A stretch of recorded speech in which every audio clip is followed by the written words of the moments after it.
حضرت اسماعیل علیہ السلام کی قربانی کا واقعہ اسلامی تاریخ کا ایک عظیم اور متاثر کن واقعہ ہے جو اثار اطاعت اور اللہ کی رضا کے لیے ہر چیز قربان کرنے کی اعلیٰ مثال ہے۔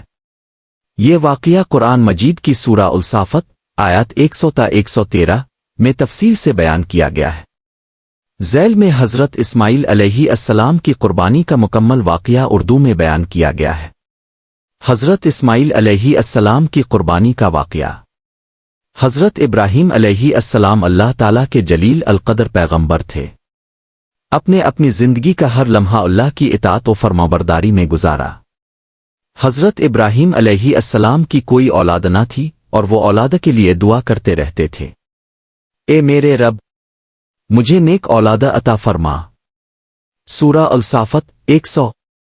اللہ تعالیٰ نے ان کی دعا قبول فرمائی اور انہیں بڑھاپے میں حضرت اسماعیل علیہ السلام جیسے صالح اور فرمانبردار بیٹے سے نوازا۔ حضرت اسماعیل علیہ السلام کی پیدائش حضرت حاجرہ رضی اللہ عنہا کے بطن سے ہوئی۔ آپ کا بچپن مکہ کی وادی میں گزرا، جہاں آپ کی پرورش حضرت حاجرہ نے کی۔ جب حضرت اسماعیل علیہ السلام کچھ بڑے ہوئے اور اپنے والد کے ساتھ چلنے پھرنے کے قابل ہوئے تو حضرت ابراہیم علیہ السلام نے ایک رات خواب میں دیکھا کہ وہ اپنے بیٹے کو اللہ کی راہ میں قربان کر رہے ہیں۔ چونکہ پیغمبروں کے خواب سچے اور اللہ کی طرف سے وحی ہوتے ہیں، اس لیے حضرت ابراہیم علیہ السلام جان گئے کہ یہ اللہ کا حکم ہے۔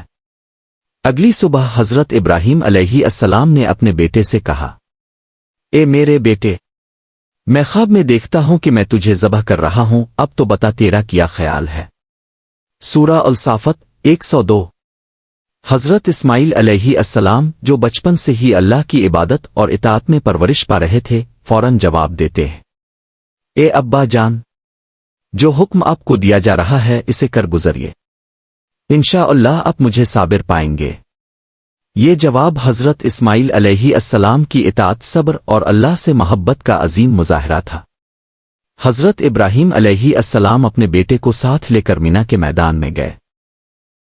جب حضرت ابراہیم علیہ السلام نے حضرت اسماعیل علیہ السلام کو زمین پر لٹایا اور ان کی گردن پر چھری رکھی تو اللہ تعالیٰ نے حضرت ابراہیم کی اطاعت اور حضرت اسماعیل کی فرمانبرداری کو دیکھ کر جبرائیل علیہ السلام کے ذریعے آسمان سے ایک عظیم دمبا بھیجا اور فرمایا، اے ابراہیم، تم نے خواب سچ کر دکھایا، بے شک ہم نیک لوگوں کو ایسے ہی صلا دیتے ہیں۔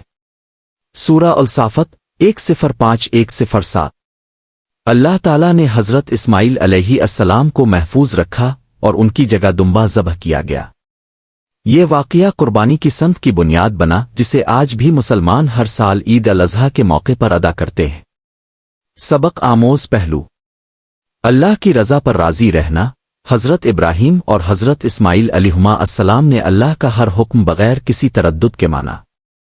قربانی کی روح۔ قربانی صرف جانور ذبح کرنے کا نام نہیں بلکہ اپنی خواہشات، مال، وقت اور محبتوں کو اللہ کی رضا پر قربان کرنے کا نام ہے۔ اطاعت کا اعلیٰ معیار۔